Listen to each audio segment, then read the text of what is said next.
con el foro. Pues bien, profe, aunque pues, la verdad no, me enredé mucho con lo que es el soporte del poli porque terminé enviando el foro 2 veces, me compliqué demasiado Perdón, y ¿te equivocaste con las respuestas o, no, o la plataforma se no, no, cayó? no, o sea, al final lo logré solucionar, pero cuando hice, pues respondí pues el foro normalmente y cuando lo envié, como que lo envié 2 veces o no sé, y me aparecía la respuesta mía como si lo hubiera publicado 2 veces. Entonces, pues ese fue el problema que tuve. Pero fue Ok, más que todo con la página. De resto, bien. ok, muy bien. Andrea, Sí, no respondí a ninguno de los otros compañeros porque tenía planeado responder hoy, porque la verdad es que lo hice muy tarde y hoy con sentarme con más tiempo, pero se me pasó.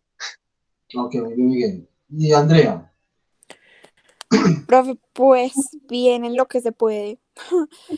Yo creí que iba a haber más participación, entonces pues yo no, el foro todavía sigue abierto porque yo creí, tenía entendido que se cerraba el domingo, 31, domingo 31. por eso. Sí, ya.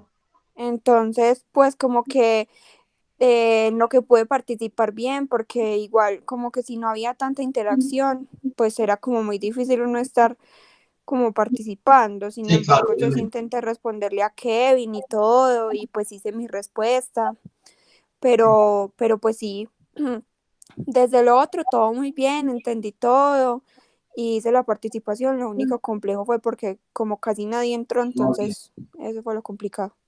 Bueno, ¿cómo evalúan ustedes y cómo se sintieron también en la realización del foro de acuerdo a esas preguntas orientadoras? O sea, ¿les gustó?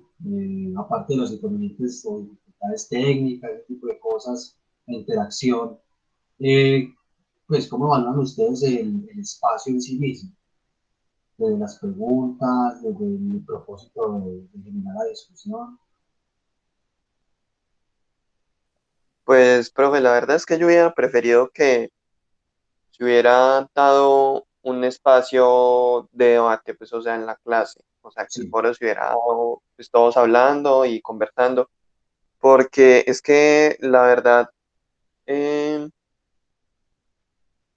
no creo que sea muy funcional. Más que todo por lo que decía Andrea, por la participación, porque cuando yo me iba a poner pues en disposición a responderle a los otros compañeros, solamente habían ok. 3 personas que habían publicado y ya, y una persona solamente había respondido, que supongo que habría sido Andrea. Sí, Eh, y pues como que pienso que si hubiera dado más un espacio a la participación, si hubiera sido, o sea, todos en la clase, que se hubiera planeado desde antes, que se hubiera enviado un correo para que todos participaran y como incentivar a la gente, así fuera por miedo, que se metieran por la nota o algo así, o sea, para que participaran. claro. Eh, pero pues como digo, eso es una preferencia. Pero ya con respecto a las preguntas, la primera me pareció muy genial, me gustó mucho, de hecho la primera pregunta el cuestionar como la difusión de los mensajes y la recepción de los mismos en la época actual, según pues, la teoría de comunicación que habíamos expuesto, me pareció muy interesante. La otra pregunta, sí le hice el feo, pero es porque literal esa pregunta ya me la han hecho en otras materias.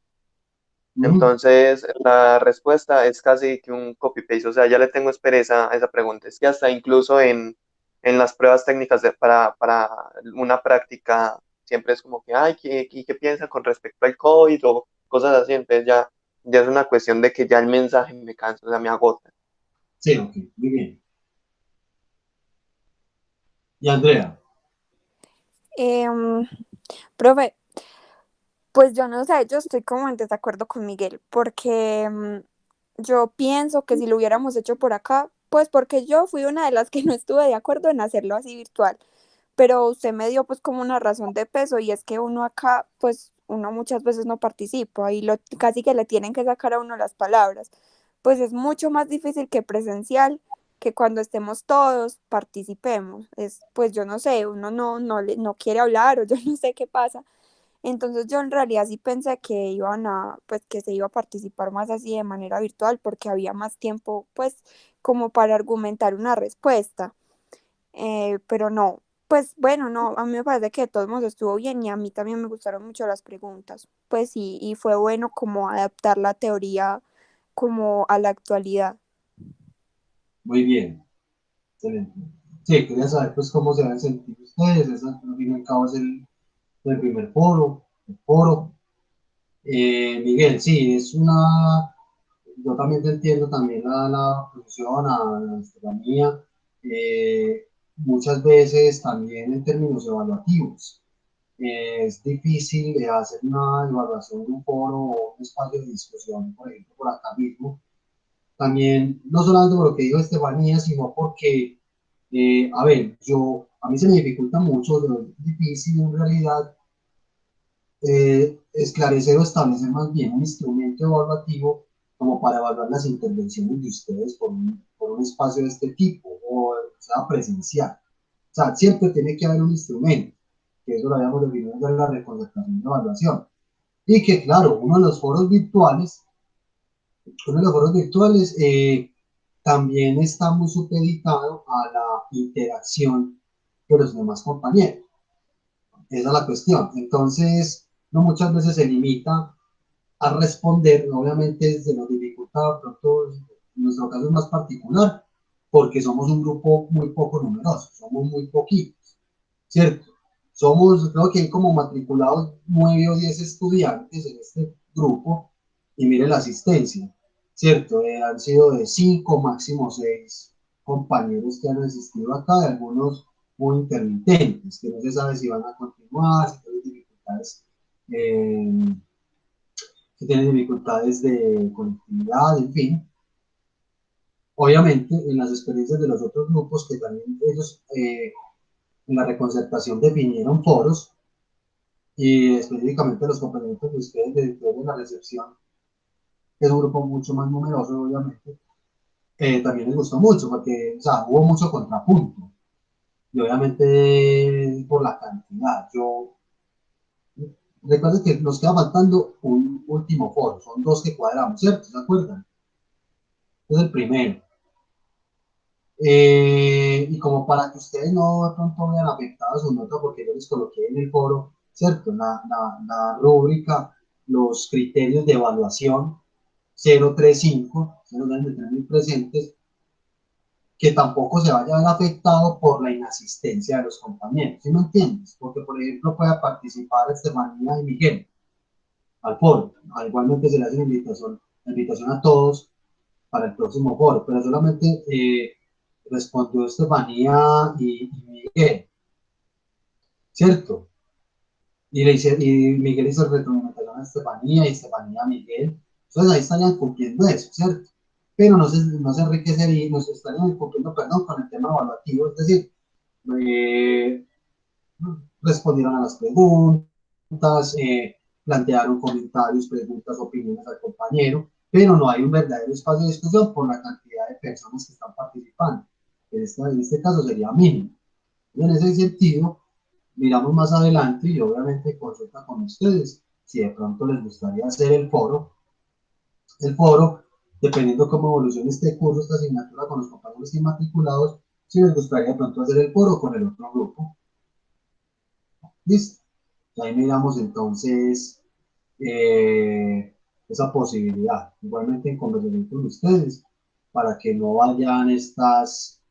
se presenten estas dificultades, y además porque es un asunto también muy de la motivación para argumentar, para reflexionar, para comentar. Eh, entonces, que eso no se vea frenado por la poca participación o nula participación pues, de los demás compañeros. Muy bien. Eh, Ahora bien, ¿cómo le fue con la lectura de los textos siendo muy sinceros? Muy sincera Estefanía y muy sincero Miguel. ¿Lo leyeron más o menos? ¿Nomás leyeron uno? ¿La mitad? ¿No entendieron nada? Bueno, yo creo que me equivoqué con uno.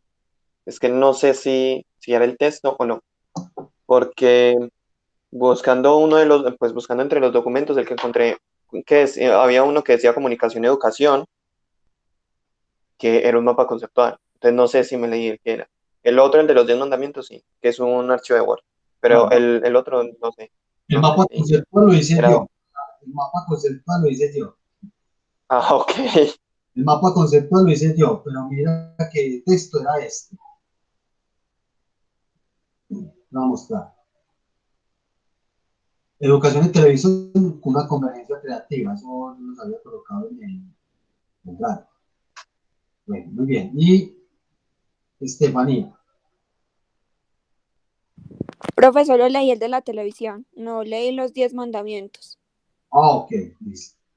Bueno, desde la televisión, este que les acabo de mostrar, Miguel, que no leíste, eh, obviamente, muchachos, hay que leer ambos textos, eso ya les queda como acumulado. Yo tan solo hoy voy como a resolver dudas, inquietudes de esos textos, de lo que ustedes leyeron, y con base en ese mapa conceptual que tuviste, Miguel, que ya te lo vamos a mostrar a Estefanía, está en el Drive, es una definición general que nos ayuda a ubicarnos en el contexto, en el escenario de la televisión educativa, ¿cierto? Y ya con esa, como con lo que conversemos hoy, ya van a tener suficientes insumos conceptuales para entender lo que hay en esos textos, que no son difíciles, la verdad, ¿cierto? Y desde los 10 mandamientos, pues, que para cuando lo leas esta manera, es, la escritura de Omar Rincón es muy escueta, tiene una, eh, digámoslo así, como su expresión narrativa, su discurso tiende a calar mucho en las personas porque ahorita lo vamos a conocer con unas entrevistas que nos van a proyectar que vamos a ver para que conocemos de lo que nos dice él. Eh, entonces se facilita también mucho la comprensión de lo que nos plantea Omar Rico con la televisión. ¿Listo?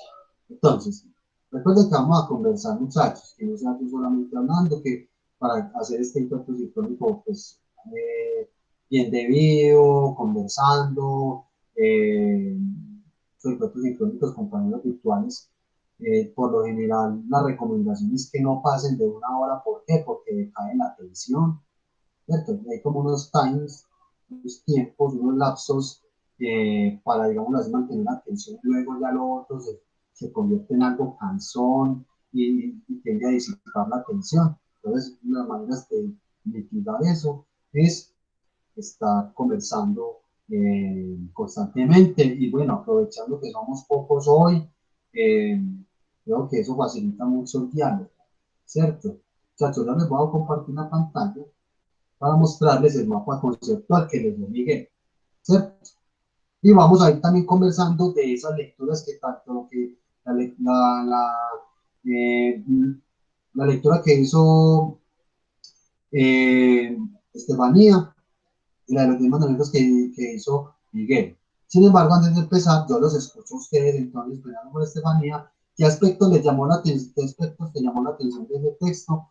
Cosas que no entendiste, comentarios, como para tenerlos acá en cuenta y hacer bien articular. Estefanía, te escucho, te escuchamos. Profe, no, pues a ver, me llamó mucho la atención. Pues es un texto muy real, porque en realidad la televisión, pues la televisión que entre comillas pública, pues o los canales como Caracol, RCN, bueno, todos esos se volvieron pues ya más que todo privados y como llevados solamente por el dinero, pues por las empresas, como por todas esas cosas. Eso pues es una cosa muy real. Ya no apuntan pues como lo mencionaba el texto, como a la ideología, pues pues como de los espectadores y como lo decían ellos también, que uno se quiere como pues como ver representada la televisión, pues como en lo social, ¿cierto? En la sociedad, en el pueblo, en los espectadores. Y ya es como, pues ellos solamente se están interesando en ganar y en privatizar todo lo que puede ser del público. Entonces me pareció como muy interesante. Pues en realidad me parece que eso es casi todo lo que trata el texto, pues como de la privatización de la televisión y que no tienden mucho pues como a mostrar la cultura y todo eso en sus programaciones ni nada. Muy bien, Estefanía, gracias. Miguel, ¿qué capturaste de los 10 mandamientos? Bueno, en los 10 mandamientos hay más que los 10 mandamientos real, pues yo los leí, pero la parte que más me interesó del texto eran los mitos, pero es que, no sé, me enredé aquí un poco y quedé un poco confundida porque los mandamientos pues hablan de, de cómo es la forma de educar a través de la televisión y cómo se debería hacer el proceso educativo a través de los contenidos televisivos, pero al final cuando se habla de los mitos, hablamos de que ya en el último título que es la TV Educa, ¿cierto? Eh, Habla sobre que la televisión es educativa, pero, pero no necesariamente cuando tú haces un contenido, o sea, la televisión siempre educa, por así decirlo, o sea, habla sobre uno de los mitos que pone un ejemplo de Laura en América, que pues que ese es uno de los ejemplos de Laura en América, también es televisión educativa, en cuanto la gente aprende, quizás pues pone el ejemplo que a no mirar el marido ajeno y cosas así del estilo. Eh, pero al tratarlo como un mito, no sé hasta qué punto está afirmando o contradiciendo esto. O sea, para mí, por ejemplo, en el aspecto se puede hacer una televisión educativa cuando tú enfocas un contenido y ese contenido pues es en teoría educativo. Sin embargo, hay que entender que el espectador, independientemente de que un producto sea o no enfocado en la educación, va a aprender de alguna manera esto, Sí. Muy bien, Miguel. ¿cierto? Un aspecto muy importante que eso es lo que vamos como a descubrir hoy y a desenredar un poco. ¿Cierto? ¿Qué vas a decir, Miguel? Entonces, lo que me preguntaba es si realmente hay una diferencia entre la televisión educativa y la televisión por entretenimiento, si las Ok, dos educan, o sea, eh, por ejemplo, un documental de History sobre los aliens y todo eso que pues realmente pues son dudosos y son más enfocados en entretener un público que realmente en educar o en enseñar algún contenido en específico. Pero se podría entender como televisión educativa o no. muy Pues bien. ahí es donde yo intento como entender cuál es la diferencia. Muy bien esas preguntas y yo creo que esa es la base problemática de este asunto. Me parece también interesante el hecho de que Estefanía haya leído el primer texto y Miguel el segundo, porque podemos hacer una especie de contrapunto. Y vamos a empezar entonces a desenredar un poquito esto y en la medida que vayamos avanzando ya vamos a estar solucionando las inquietudes. Yo les comparto pantalla para ver ese mapa conceptual. Esto es la elaboración de este mapa conceptual o lo que contiene este mapa conceptual, compañeros, es, eh, digámoslo así, es una forma sencilla, simple. Estamos viendo el mapa conceptual, pregunto. Sí, Sí, profe. Sí, profe. muy bien. Para entender como los elementos básicos o elementales que contiene la televisión educativa. En la comprensión de esto ya podemos hacer una diferenciación un poco más precisa de aquellos contenidos que son de entretenimiento o con otro enfoque y que a veces parecen ser educativos, que a veces nos confunden, ¿cierto? Bueno, la televisión educativa. Hay que atender a esto, hay que tener esta siguiente consideración. Y pregunto de nuevo, ¿ven bien el mapa conceptual?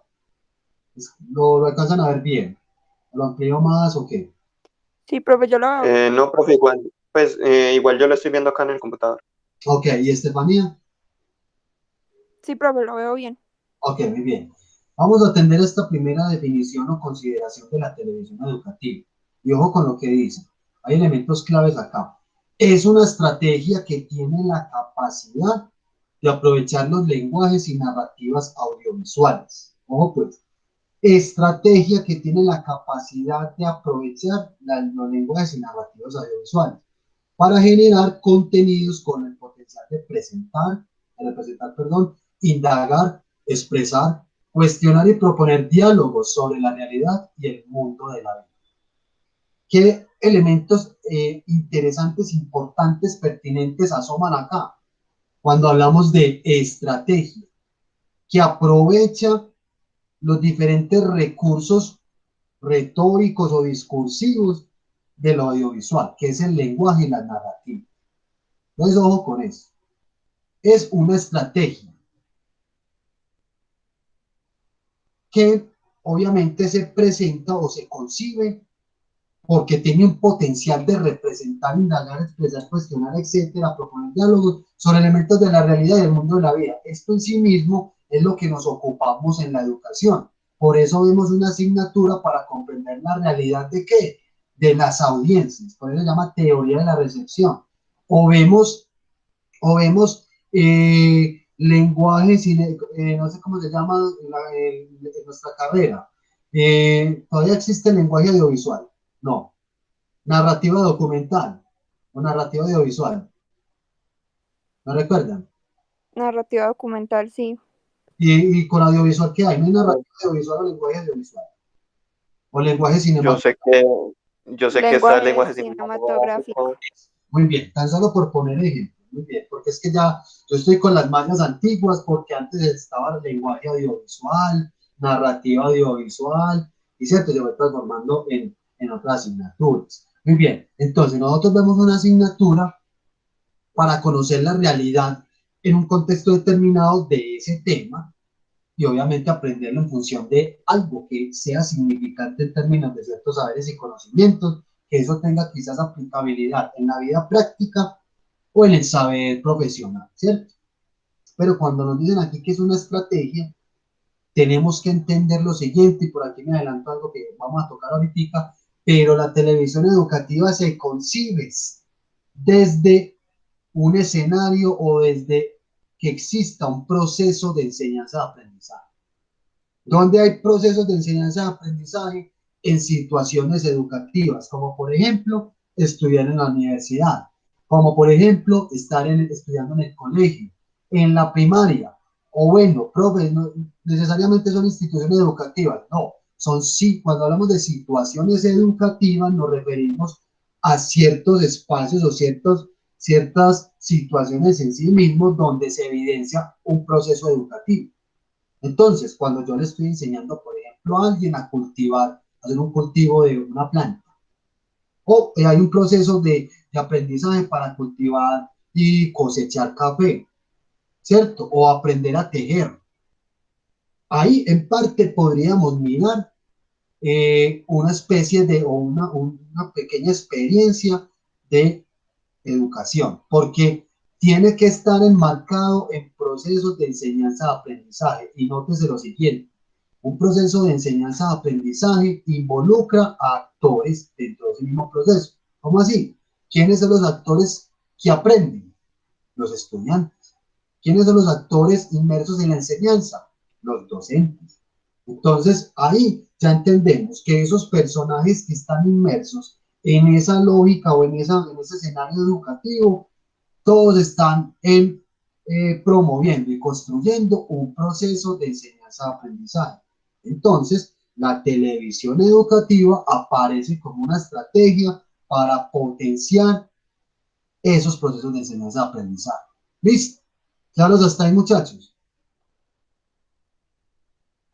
Sí, profe. Muy bien. Aquí hay unas diferenciaciones que quizás estas clasificaciones que aparecen acá las entendemos como los usos que le damos a la televisión educativa. Ojo, pues, todavía no estamos hablando de contenido, estamos hablando de que cómo pensamos la televisión educativa, a ver por dónde es que se está viendo. Hay una televisión cultural que es el tipo de televisión más utilizada y basada en el entretenimiento, en el disfrute.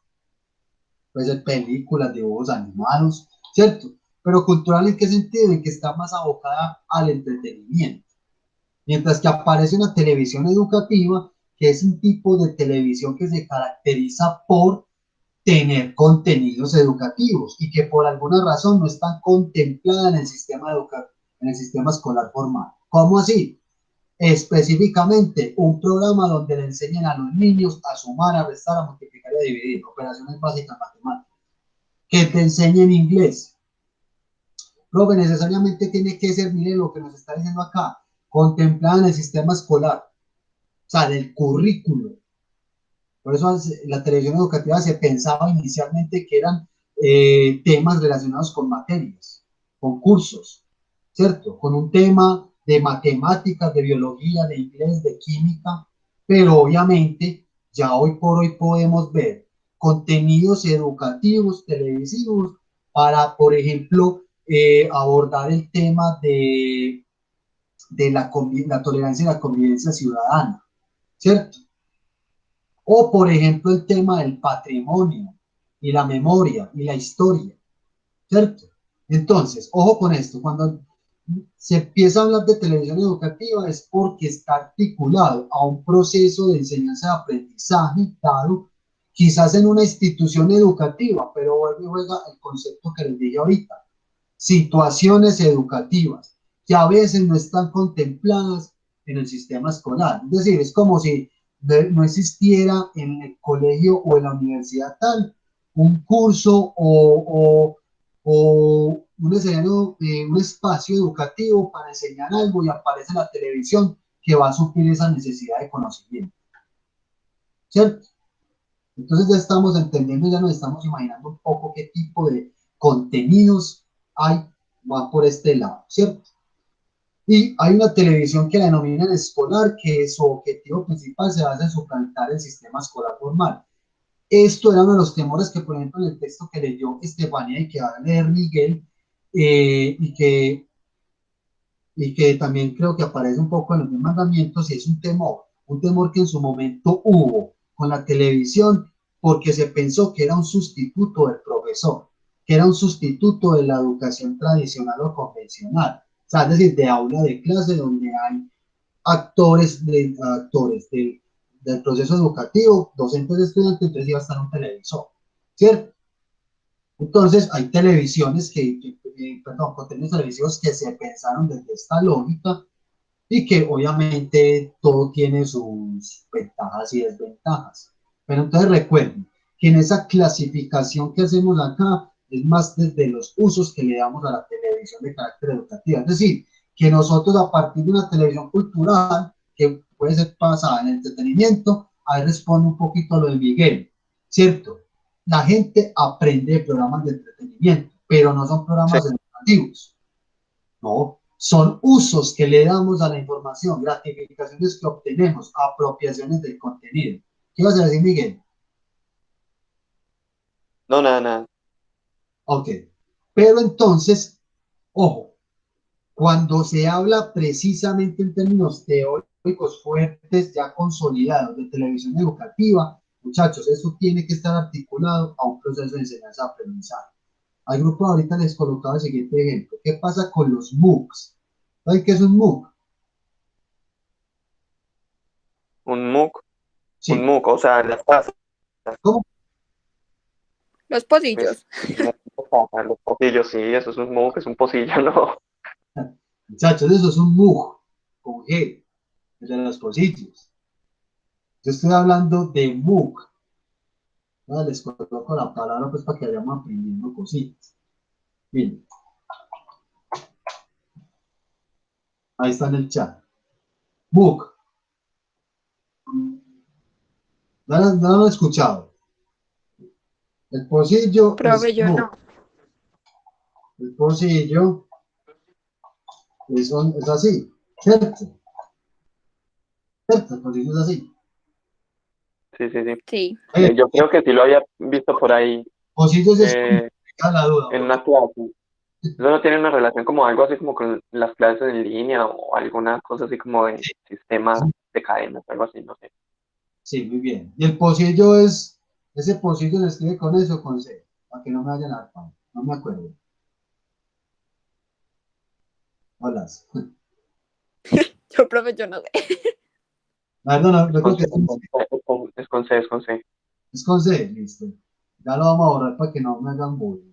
Bueno, muchachos, entonces el MOOC, como bien viene diciendo Miguel, es un recurso, por lo general audiovisual, ya que grabar, audiovisual, que se construyen, por ejemplo, para los cursos virtuales. Entonces, usted en un MOOC va a ver un pequeño clip de video, puede ser animado o una entrevista, donde le van a explicar a usted de un tema, pero es un video corto y que por lo general los públicos o los usuarios, cualquiera que sea, los va a entender. Entonces, por lo general se construyen para los cursos, diplomados virtuales, para todo el tema de la educación virtual. Los MOOCs son unos recursos educativos que se implementan y se emplean para hacer explicaciones de ese tipo de temas. Entonces, ¿han visto algún MOOC? Dado la definición que les estoy dando, ¿ya conocen algún MOOC? ¿O han visto alguno de ellos?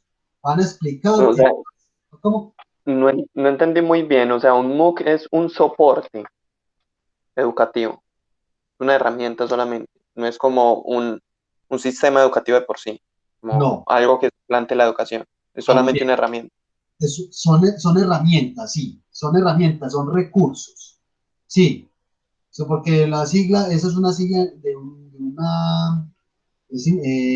término en inglés, Massive, Open, Open, la otra no recuerdo cuál es, y la C de cursos masivos abiertos, pero, o sea, el término sirve para agrupar, ese término MOOC sirve para agrupar aquellos recursos que es de carácter explicativos que se utilizan en la educación virtual de manera masiva, ¿cierto? Entonces no es una plataforma ni nada de eso, son recursos, es la denominación que se le da a ese tipo de recursos. Entonces no les coloco el ejemplo.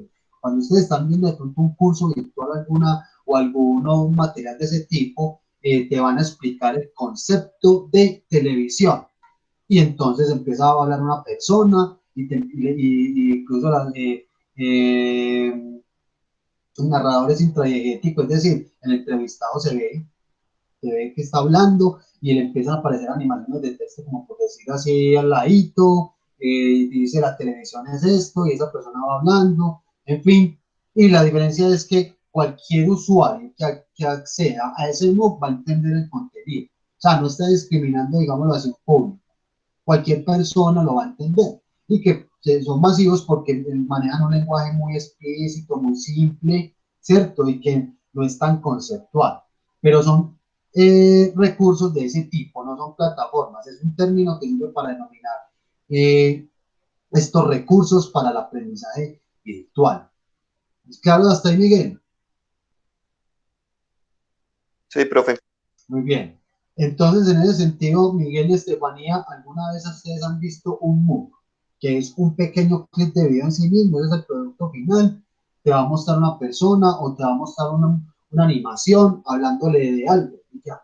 Como por ejemplo lo que ustedes encuentran en YouTube, o puede ser Pues me atrevería a decir que sí lo he visto, más que todo en los programas infantiles, tipo Plaza Sésamo. O sea, no sé si estoy entendiendo bien el significado de MOOC, porque lo entiendo como, o sea, todas esos banners, esos acompañamientos visuales que uno veía, por ejemplo, eh, me acuerdo que había un programa de estos infantiles que decía, no, hoy vamos a hablar de la I, y después salía un video de una animación, de una canción sobre la I. sí, Creo que esa animación de la canción sobre la I es el MOOC. sí.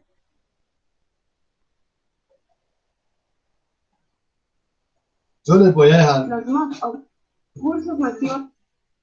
Les voy a dejar por acá, muchachos, para alimentar nuestro conocimiento en el chat, un link para que ahora más tarde, después, entiendan mejor el MOOC. Pero es básicamente lo que yo les estoy diciendo. Aquí se enteran, por si quieren saber más de los MOOC, y te van a dar una definición, les dejo el enlace en el chat, perdón. Listo. Entonces, sí, Miguel, lo que está viendo el Plaza Sésamo, bueno, eso es un contenido educativo.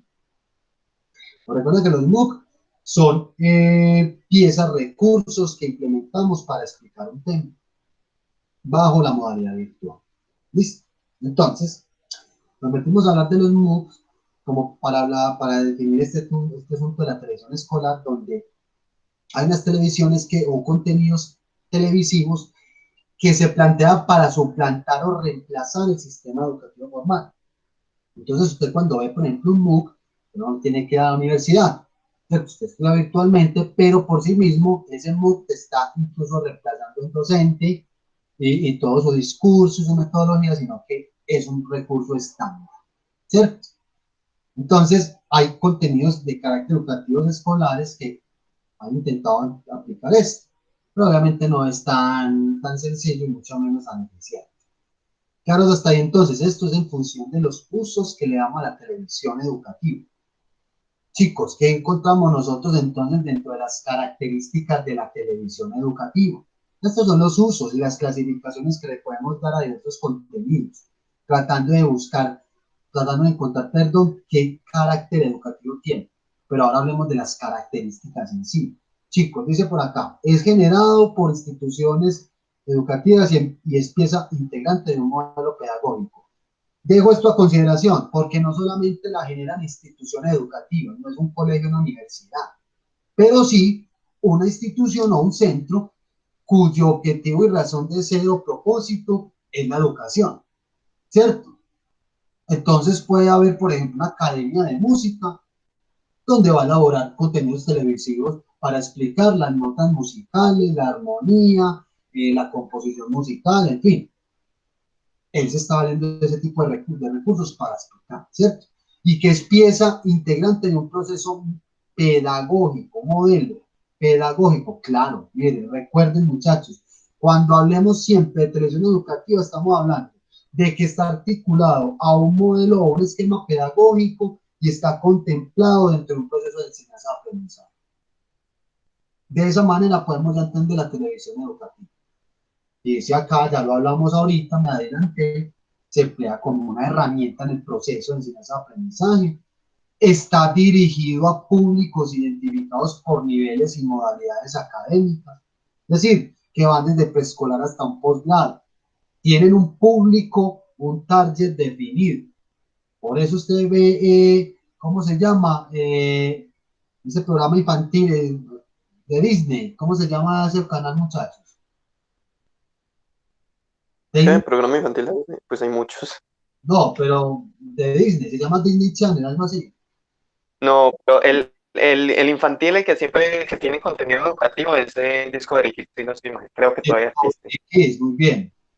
Discovery Kids, exactamente. Ahí podríamos estar hablando de una televisión educativa infantil, ¿cierto? Y no sé si ustedes han visto algún programa de Discovery Kids, en fin, o de Disney Channel, unas cosas ahí, cómo explican los temas, qué les enseñan a los niños, ¿cierto?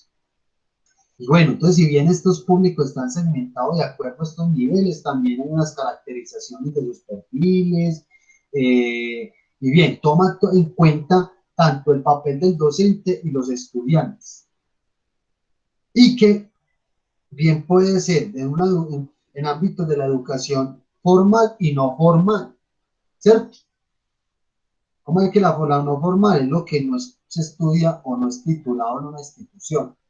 Como por ejemplo capacitación. Yo puedo eh, implementar estrategias educativas basadas en la televisión educativa para una capacitación de este tipo, ¿cierto? Generalmente se distribuye por sistemas de acceso restringido vía satélite, por cable video, etcétera. Esta consideración sí la coloco como consideración, porque ojo, esto lo coloqué acá en función de que antes, estamos aquí hablando de la televisión en su forma convencional, es decir, desde la pantalla, desde el televisor, ¿cierto? Y no estamos hablando de televisión digital ni nada de eso. Entonces, claro, el texto que leyó Estefanía, ella muy seguramente encontró, y ahí le anticipo cositas. ¿Qué pasa? A nosotros nos llegó en Colombia la televisión en los años finales de 50, 60 con Gustavo Roa Pinilla, el presidente en ese momento, y vieron a partir de ese momento la posibilidad de implementar en el sistema educativo la televisión, ¿cierto?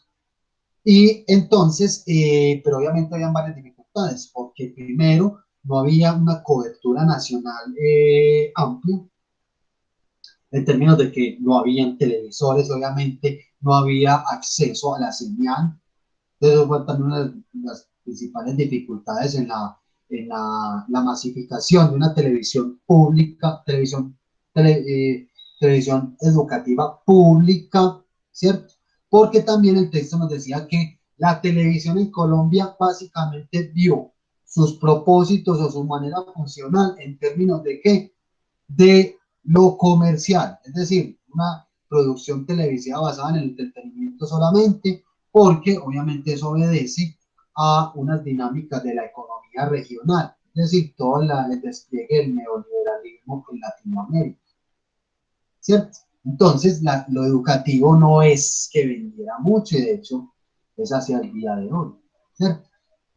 Pero entonces esto aquí nos sirve para que entendamos cosas que la televisión educativa, y de hecho los contenidos educativos nos lo ofertaban por desde servicios de televisión por cable, ya lo tenemos, ¿cierto? Antes era por la modalidad de televisión pública, y no sé si ustedes se acuerdan de ciertos recursos muy antiguitos que fueran las primeras enciclopedias interactivas que uno tuvo, y en cartas, ¿se acuerdan de ellas? Ustedes tuvieron de eso, Sí, profe.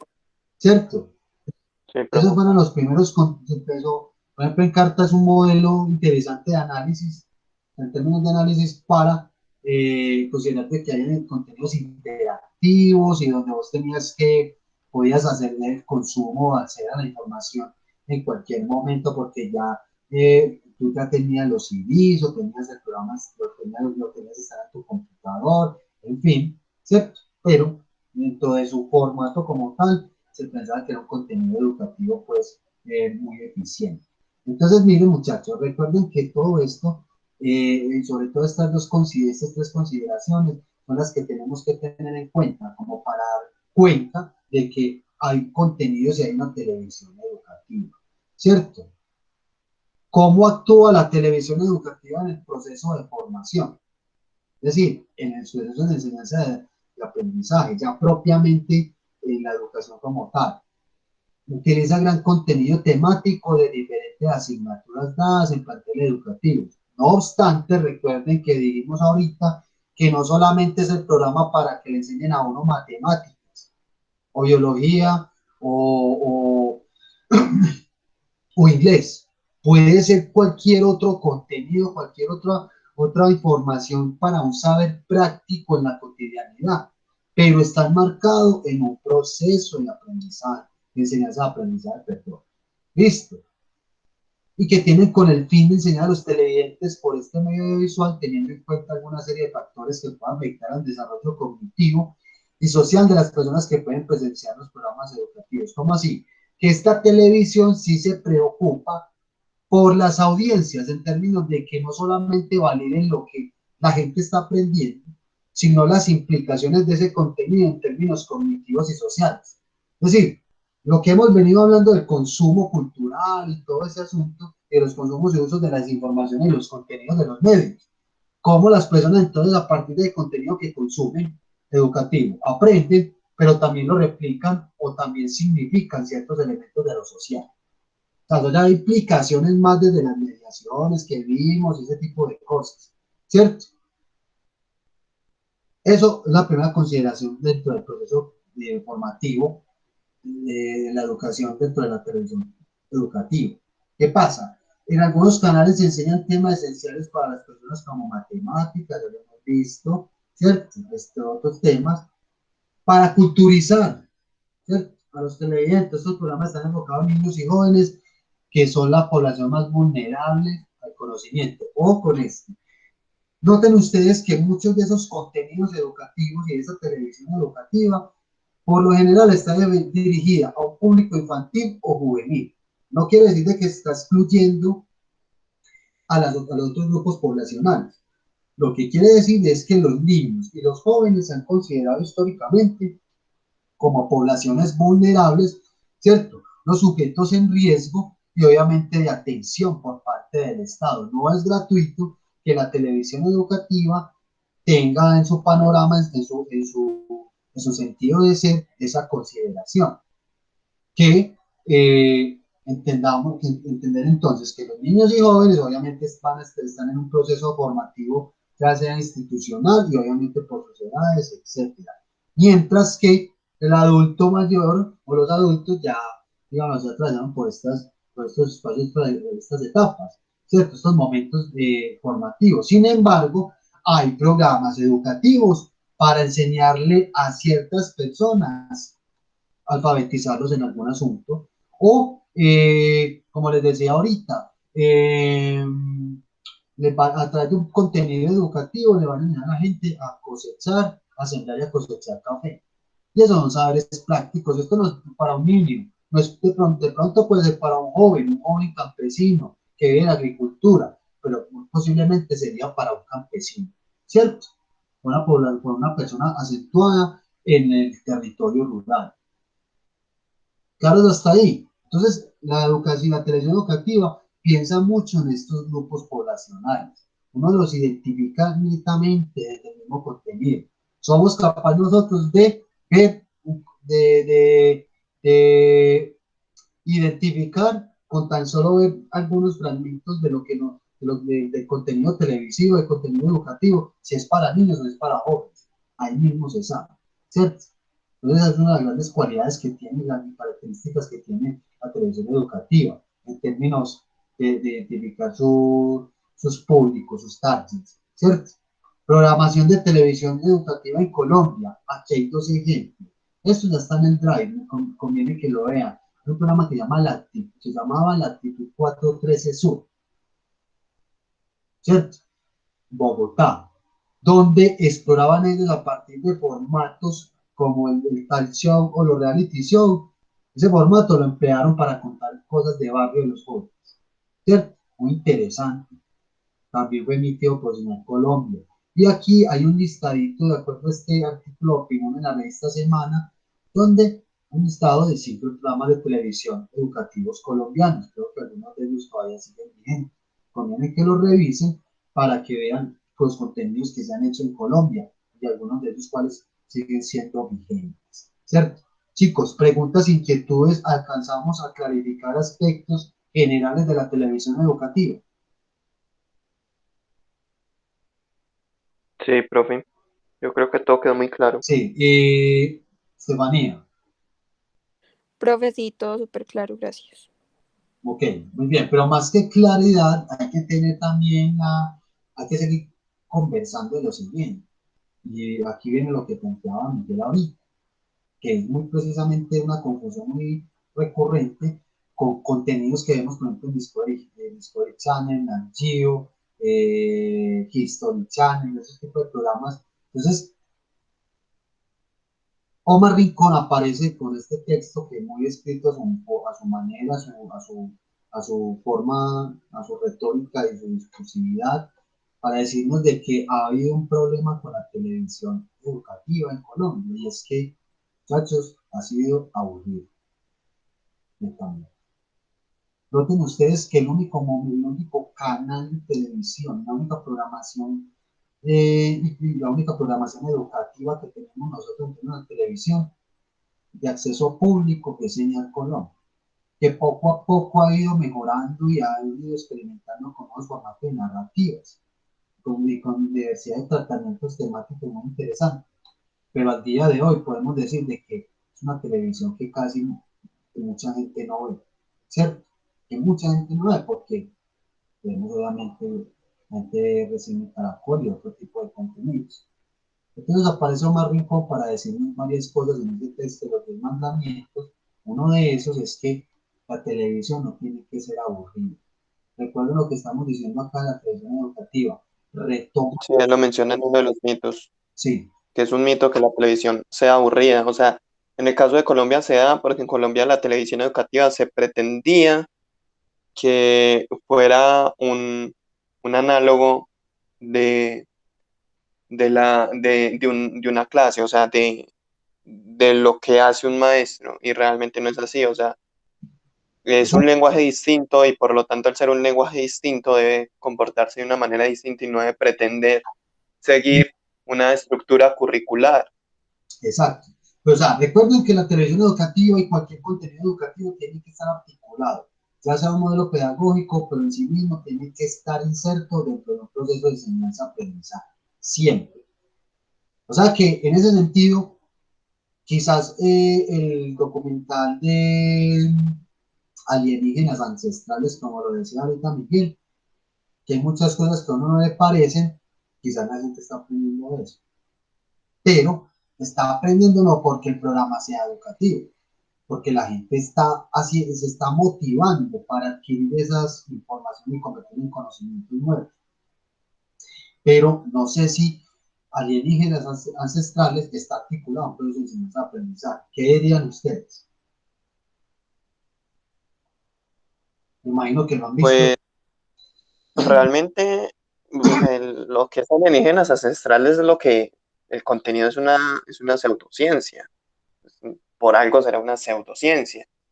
Entonces, yo creo que mientras, o sea, según lo que se ha definido, mientras el programa no, independientemente de su estructura narrativa, si el programa no se rige bajo unos parámetros de lo que está pedagógicamente aceptado eh, como contenido educativo, eh, no sería televisión educativa. O sea, puede llegar y aquí hablan y llegar y sacar un documental de los beneficios del, ¿cómo es que se llama esta medicina que no sirve para nada? Eh, ya me olvido, pero sí, esa medicina que funciona a punta de efecto placebo y sacan un documental en eso, pero realmente no sería un documento educativo, primero que todo, porque de por sí la información no tiene los soportes aceptados internacionalmente y no se está dando una información veraz, o sea, que existe. A diferencia si el contenido que estuviera dando es sobre cómo es el tratamiento, los cuidados de una enfermedad X, ¿ya? Miguel, mira, hay una cosa acá, y es que hay un doble sentido. Hay una cosa acá en doble sentido. Y es, primero, la gente aprendemos. El televidente, en las audiencias aprenden a veces de lo que ven. Pero, por otro lado, no es que los contenidos educativos o la televisión educativa tenga que estar articulada como un modelo estándar internacional de pedagogía. No, está articulado un modelo de enseñanza-aprendizaje, o un esquema, o un proceso de enseñanza-aprendizaje. Es decir, que la televisión educativa, los que la hagan, sus realizadores, sus productores, piensan que, por ejemplo, hay que trabajar, hay un momento urgente de trabajar, por ejemplo, si sacaron un programa educativo en este momento, y aquí lo voy a colocar el tema que de pronto no te gusta, Miguel, y es con el tema del COVID-19, que no ya no sería hablar de pronto de la enfermedad, sino lo que implica estar aislado socialmente. Entonces podría sacar un contenido educativo para dar pautas para la convivencia familiar, generación de, no sé, de hábitos de vida saludables y cómo mitigar posibles enfermedades o trastornos psicológicos que puede traer esto. Y lo pueden sacar. Y mire que no se está enseñando en una universidad, ni es un modelo pedagógico internacional, es una Sí, simple profe, pero es que yo no me estoy refiriendo a que sea un modelo pedagógico, o sea, no, yo me refiero a que los temas que se dan están bajo un currículo, por así decirlo. ¿Por qué lo digo? Porque es que no creo que pueda considerarse que llegue y me salga un programa Enseñar Colombia que me habla sobre los beneficios de algo que ni siquiera la OMS acepta y me está enseñando algo que no acepta una organización internacional que se encarga de la salud. O sea, eso es a lo que me refiero. O sea, por ejemplo, el contenido que se muestra en en los documentales de, aliens ancestrales y todo eso es un contenido que claramente es para el entretenimiento. O sea, usted no va a llegar, no sé, a una clase de astronomía y va a decir, no, mira, es que los aliens existen porque en este programa no se mostraron X cosa y que los platillos voladores existen. Quizás ellos vean los aliens de una manera más científica, pero realmente el enfoque que se le da en aliens ancestrales no es educativo, es en el entretenimiento. Al igual que con las teorías conspiranoicas de que también han salido en Discovery Channel que dicen que Hitler todavía está vivo y que se escapó para Argentina y toda esa vuelta. Lo muestran porque es algo documental, entonces la gente cree que es educativo, eh, pero realmente no sería educativo, sino de mero entretenimiento, porque no se está enfocando como en educar un área de las ciencias, sino que se está dando una teoría conspiranoica que ni siquiera es aceptada realmente.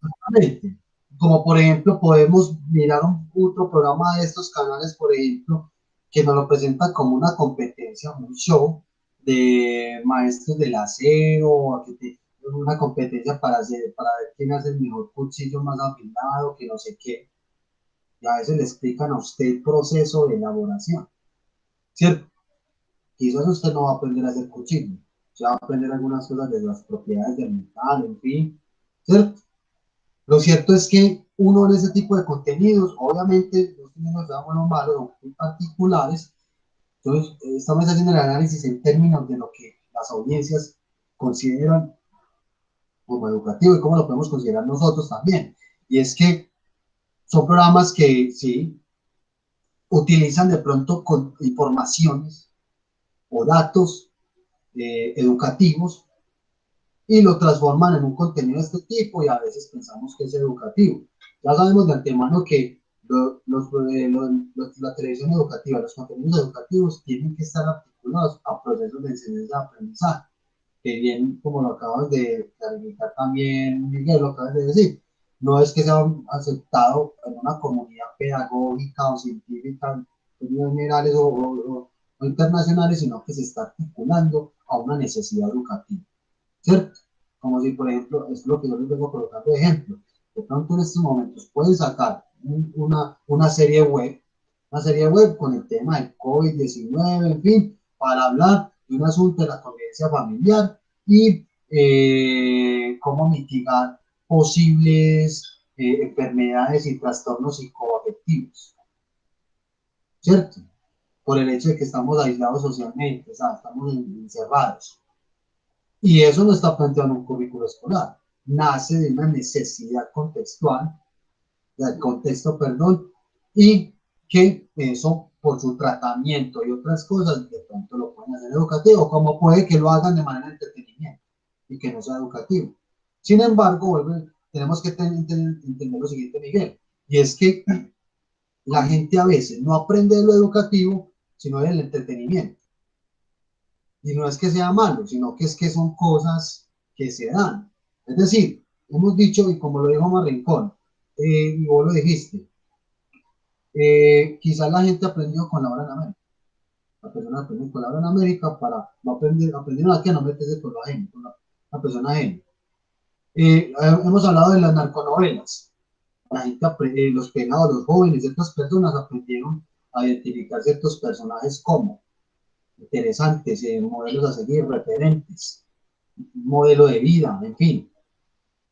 Que personajes como las chicas, con esta serie del Se intentan no hay paraíso, no sé qué, tema de los estereotipos y ese tipo de cosas, esas cosas se aprenden, no porque sea un contenido educativo, sino porque la gente se apropió de esas informaciones, de esos contenidos, y que eso caló muy profundo en sus percepciones y en sus imaginarios. Lo cierto es que la televisión educativa sí tiene un enfoque eminentemente educativo. Eso sí, ya uno lo identifica, ¿cierto? Y que la televisión educativa y cualquier contenido educativo implementado en la educación formal o en un proceso educativo en particular, eso se articula como una estrategia, como un conjunto de herramientas y de recursos que uno utiliza para hablar de un tema. Por ejemplo, lo que yo hago muchas veces con ustedes, quién sabe si les gustará o no, tiene su sentido, su propósito, el hecho de que yo voy explicando y que de pronto les van a mostrar un video o un pequeño clip, ¿cierto? Eso tiene un sentido y ese contenido de pronto no es educativo, puede ser cualquiera, lo estamos transformando en un recurso educativo, porque le estamos dando contexto y le estamos dando enfoque. Claro, hasta ahí Miguel y Estefanía. Sí, profe. Muy bien. Entonces, la pregunta que tú planteaste, Miguel, es la base de la discusión, ¿cierto? La base de toda discusión, porque podemos decir de que muchos han pensado y todavía siguen diciendo, no, la televisión no es educativa, es entretenimiento y solamente sirve también para informar con los géneros periodísticos, pero ya se metió el tema educativo acá y obviamente por eso es que ha representado tanta discusión en diversas áreas y en diversas disciplinas, ¿cierto? Muchachos, yo ahora hice el intento de hacer una reproducción de compartirles pantalla reproduciendo las intervenciones les voy a mostrar quién es Omar Rincón, ese señor que vos leíste, Miguel, y que vas a leer Estefanía. ¿Quién es Omar Rincón? Omar Rincón es un docente investigador colombiano, ha sido crítico de televisión en Colombia y en Latinoamérica. Es decir, hombre muy reconocido porque es un referente interesante, importante en la crítica a la televisión. No sé si ustedes lo habían escuchado alguna vez. No, no sí. Sí, lo había mencionado el profesor de... Es que yo también estoy viendo comunicación y educación, entonces me había mencionado el profe. Ok, y Estefanía, también, lo viste, lo habías escuchado, lo conoces. Muy bien. Yo entonces acá les voy a colocar dos links en el chat donde Estefanía por acá, con el mismo profe que dice Miguel, listo, muy bien. Estos links, muchachos, son los dos, esta es la primera intervención que nos hace sobre el tema de la televisión, poco, la telenovela, las narrativas audiovisuales, para que vean cómo es la concepción que tiene este señor. Vamos a ver, este clipcito dura 3 minutos y medio. Listo, ahí ya está en el chat y ya regresamos. Listo, para que veamos el otro. Veámoslo, por favor.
Listo, profe.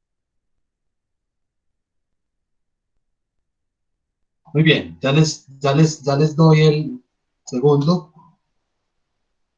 Este también es cortico, hace 2 minutos. ¿Listo, Estefanía? Sí, profe. Ahí le mando el segundo. Veámoslo, por favor.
¿Listo, muchachos?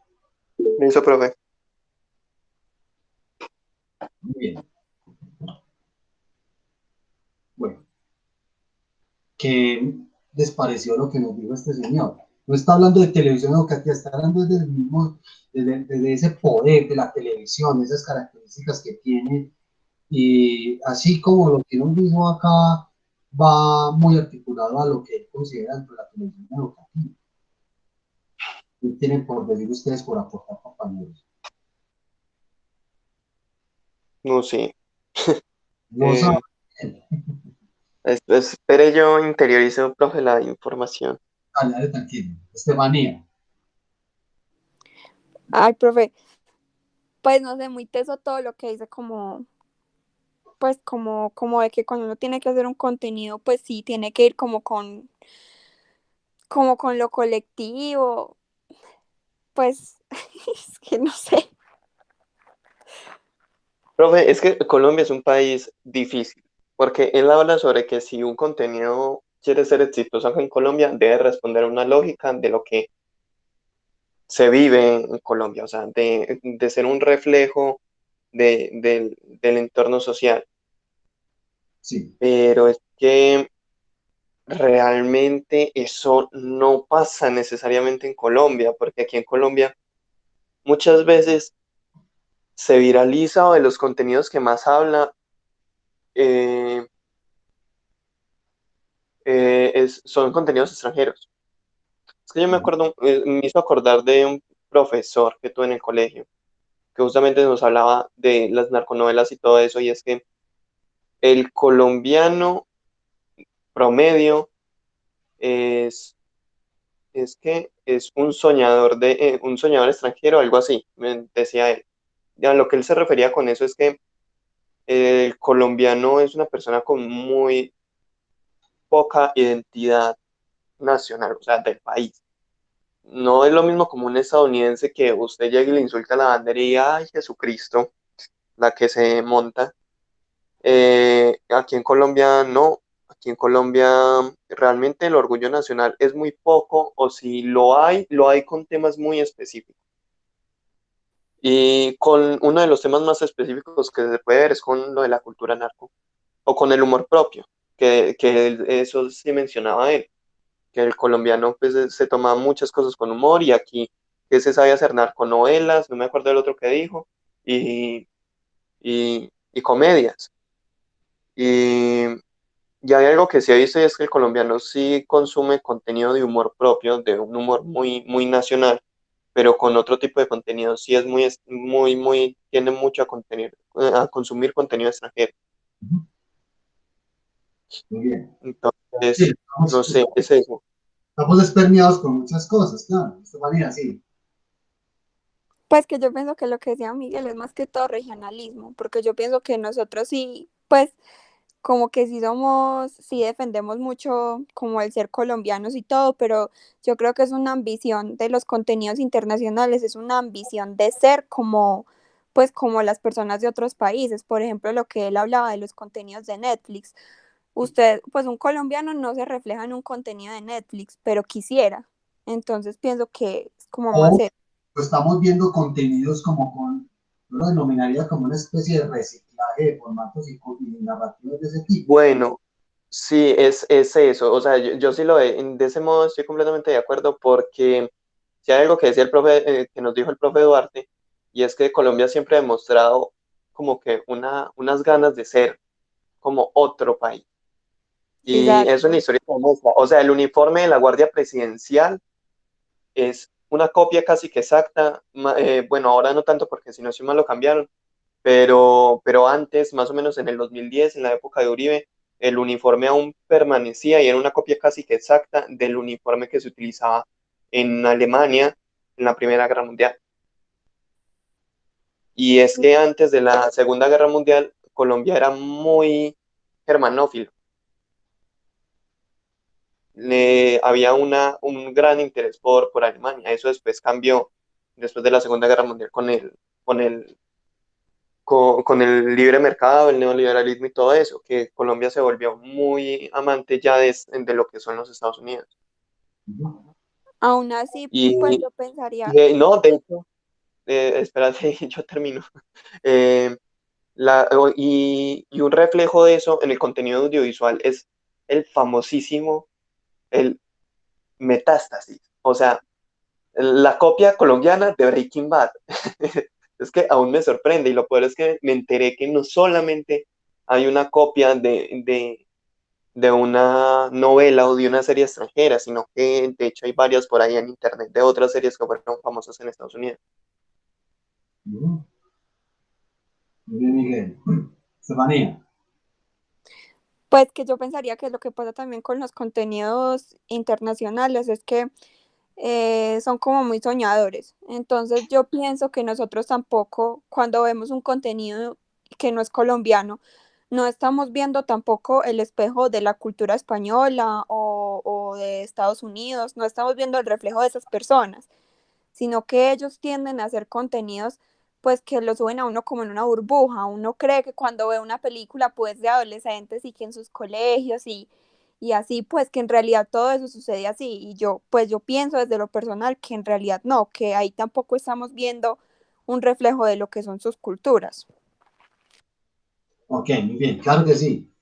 Omar Rincón, en ese texto de los 10 mandamientos para cuando lo leas a Estefanía, y creo que lo lograste ver, Miguel, él habla de la objetividad.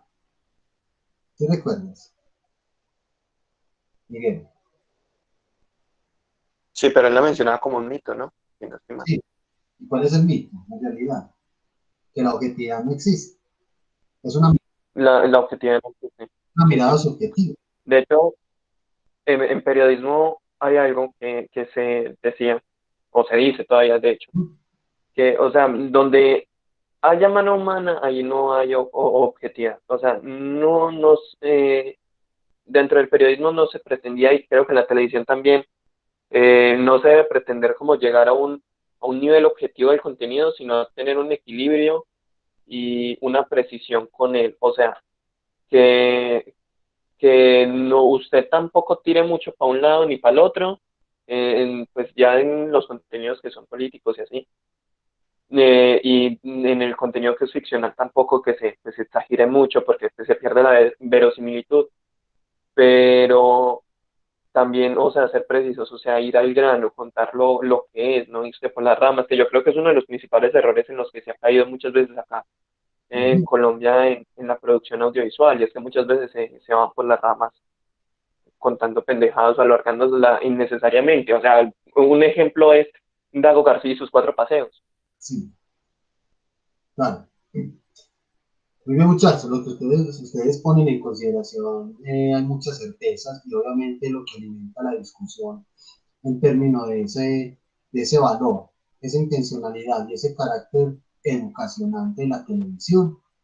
Y que obviamente Omar Rincón lo habla muy desde una mirada muy, tiene una mirada muy particular y muy concreta, de hecho, de su manera, de la televisión, y cómo está incrustada o articulada nuestra cultura, a nuestra realidad, o a nuestra realidad más bien.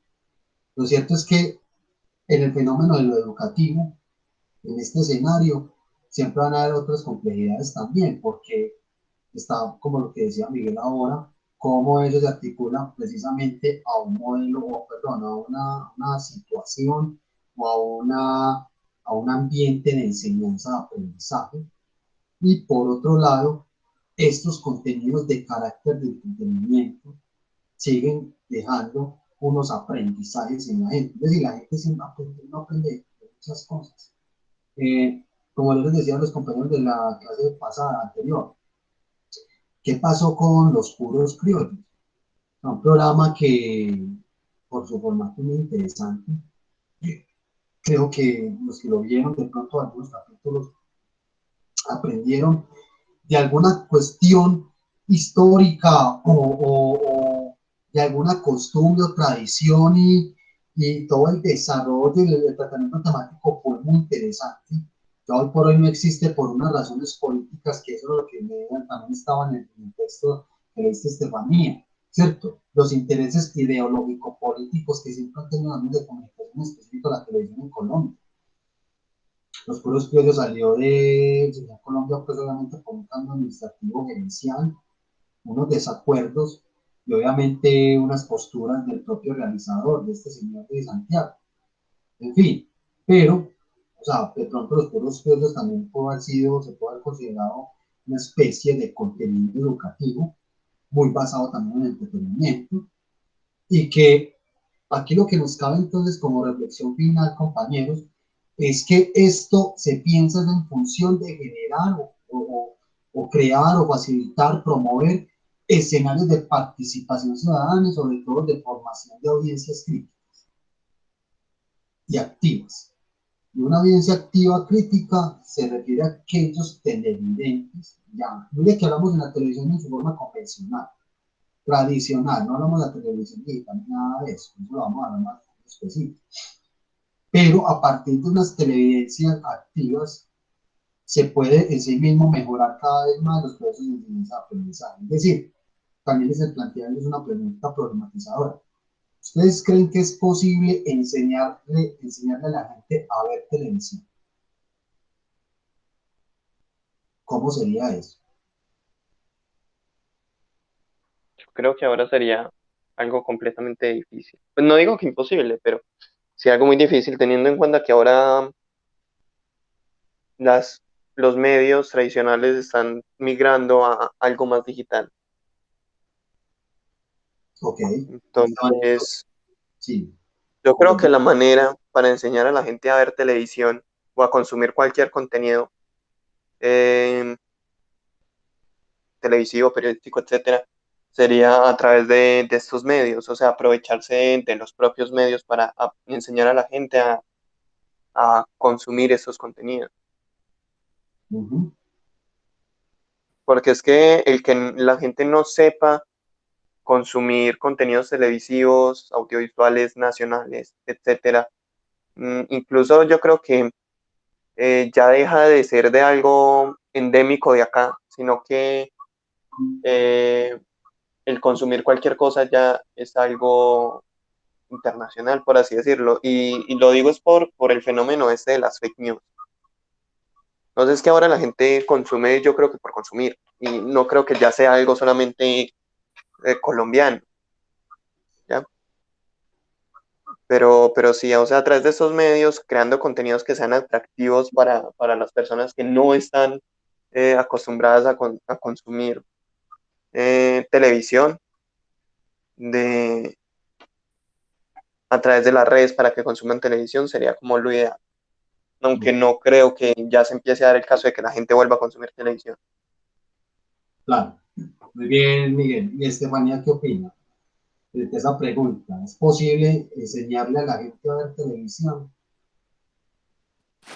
Pero yo lo considero muy complicado porque, bueno, de todos modos, si bien Miguel está hablando más que todo es como, pienso yo como el público joven, pues que ya migramos a las plataformas y que la televisión sirve es para poner las mismas plataformas, pero pienso que las personas que todavía consumen, como por ejemplo nuestros papás o así, pues eso ya no creo ni siquiera que desde las redes sociales o pues como desde las plataformas que se utilizan para consumir también otros tipos de contenidos, eso ya es muy complicado y tampoco porque la gente que no tiene, entonces pues no, yo pienso que la gente ya aprendió lo que aprendió pues y nunca, pienso que nunca vamos a aprender a ver televisión, ni siquiera nosotros mismos, Ujú. que podríamos decir que tenemos como un aprendizaje pues como más a fondo sobre el medio, ¿cierto? Sí. Cuando uno menciona o coloca en consideración esto de enseñar a ver televisión, se refiere básicamente a que las audiencias sepan o sean conscientes no solamente de lo que es el mensaje de descodificarlo, sino que incluso se refiere a aquellos aspectos como más técnicos y instrumentales.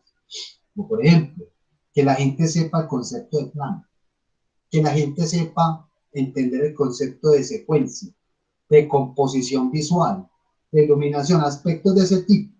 Porque hoy por hoy, si bien la gente se ve esas cosas, se las pilla, sin embargo, las denominan o las llaman de otras maneras y no hacen de pronto análisis a profundidad como cuando nosotros, como ustedes como estudiantes, nosotros estamos inmersos en este campo, que a veces parecemos aburridores para ver una película porque no es criticándola y no somos, ¿cierto?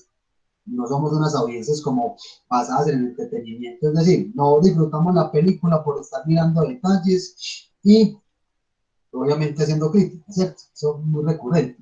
Pero el televidente, que es un ciudadano corriente, común, una persona normalita, él también se ve esas cosas, ¿cierto? Y que hay imágenes que le causan gracia y otras que les genera controversia, el mensaje, en fin. Y de eso precisamente que, como ustedes lo vienen diciendo, es complejo, claro, no quiere decir que nunca se ha hecho. Hay apuestas interesantes para generar televidencias activas, ¿cierto? Es decir, no que a toda hora estén haciendo la crítica o haciendo un comentario o haciendo una lectura a profundidad del plano, ¿cierto? Pero sí se ven errores y si son capaces de, digámoslo así, de desestructurar la estructura de un programa o un contenido en particular. A eso nos referimos, a eso me refería precisamente con la pregunta, ¿cierto? ¿Sería posible hacer una formación de televidentes, enseñarle a la gente a ver televisión? ¿Cierto? Que lo que ustedes acaban de decir es claro, obviamente, que más que no tragar entero, que constatar las fuentes, que cuestionar lo que se dice, eso ya también va muy articulado a las capacidades y a las motivaciones de cada individuo, ¿cierto? En términos de consumo, pero es más bien como conectar las audiencias con toda una lógica y todo un lenguaje que eso a uno no se nos enseña en la escuela y no se nos enseña en la calle y obviamente no se nos enseña en la universidad porque, noten ustedes, no, siempre hablamos de comunicación audiovisual, pero nunca, no hay una asignatura y nunca ha habido espacios donde nos digan, vamos a aprender a ver televisión. ¿Han notado eso? Y eso es como un asunto, como si uno tuviera que aprender a caminar. Te enseñan, te guían, pero vos en sí mismo aprendes a caminar solito. ¿Me entienden? A eso nos referimos con esas maneras, esas posibles formas de enseñar a ver televisión. Y de esa manera, compañeros, también es que se ha consolidado o se ha cimentado ciertas bases de la televisión educativa, que no es un asunto de transmisión de información, sino poner en interacción al televidente, a las audiencias. En el caso específico de la televisión educativa convencional, hoy por hoy estamos asistiendo a contenidos educativos que están albergados, redes sociales, diversidad de espacios virtuales, y que obviamente en cierta forma se generan ciertas interacciones más de tú a tú, más in situ, más sincrónicas con los usuarios, ¿cierto? Pero miren la dificultad que había antes con la televisión convencional, cómo interactúo yo con la pantalla, ¿cierto? ¿Cómo valido yo lo que la gente esté aprendiendo? Porque como es un proceso de enseñanza-aprendizaje en el que está inmerso la televisión educativa, pues hay que evaluar o constatar lo aprendido, no haciéndolo en un examen, sino aplicando otras estrategias y otros recursos de carácter evaluativos para validar lo aprendido. Listo. Chicos, preguntas, inquietudes, comentarios finales. No, profe, ninguna. Ok. Y Estefanía. Bueno, todo bien. Muy bien, listo, muchachos. Eso era lo que teníamos que conversar hoy en televisión educativa. Sobre el tema de televisión educativa lo vamos a retomar más adelante con los próximos temas. Y bueno, espero que les haya gustado el encuentro de hoy, que haya sido muy fructífero. Listo. Listo, profe, gracias. Que por favor lean los textos, ya tienen herramientas, no los vayan a dar parados, que hagan el intento de leerlos, porque aspectos de ese tipo los vamos a retomar más adelante. ¿Listo, Estefanía y Miguel? Listo, profe. Profe. Estefanía, Miguel, muchas gracias. Gracias, A profe. usted, Que profe. esté bien. Gracias, lo mismo, que estén muy bien.